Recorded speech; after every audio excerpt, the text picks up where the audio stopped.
Gaza युद्ध को एक साल से ज्यादा का वक्त हो गया है, लेकिन इजरायली फौज अभी तक हमास का सफाया नहीं कर पाई। बल्कि गाजा में जिन इलाकों में आईडीएफ ने हमास का सफाया किया था, अब उन इलाकों में हमास फिर से जिंदा हो गया है।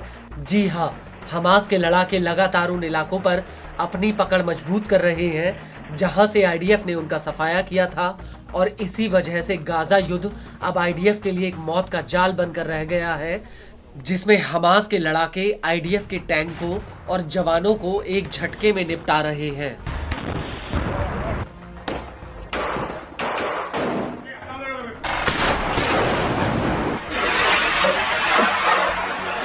लेकिन गाजा के भीतर हमास अकेले इस जंग को नहीं लड़ रहा, बल्कि गाजा के तमाम छोटे बड़े प्रतिरोधी समूह अब हमास के साथ एक हो गए हैं और ये सभी मिलकर अलग अलग फ्रंट से आईडीएफ के ऊपर भीषण हमले कर रहे हैं।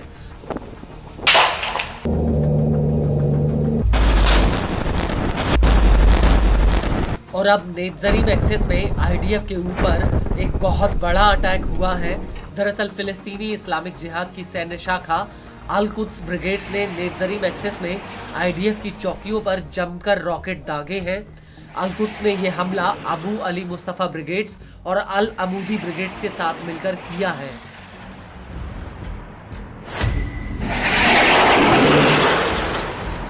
अल कुद्स ने इस हमले का बाकायदा एक वीडियो भी रिलीज किया, जिसमें साफ दिख रहा है कि कैसे अल कुद्स का एक लड़ाका जमीन पर ईंटों के ऊपर लॉन्चर फिट करता है और फिर इन लॉन्चर्स में रॉकेटों को लगाता है।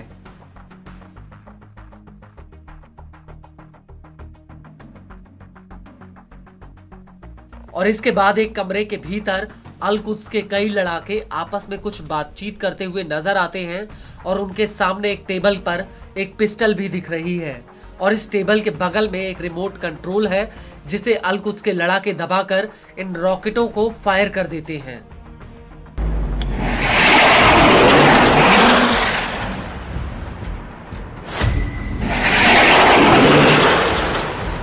और इसके बाद एक लड़ाका घनी हरियाली में छिपकर एक लॉन्चर में बड़े बड़े रॉकेट भरकर उन्हें दनादन नेत्जरीम एक्सिस की तरफ फायर कर रहा है। गौर करने वाली बात यह है कि अल कुद्स ने इस वीडियो के बाकी हिस्से को धुंधला कर दिया है, जिससे आईडीएफ इस हमले वाली जगह को पहचान ना पाए।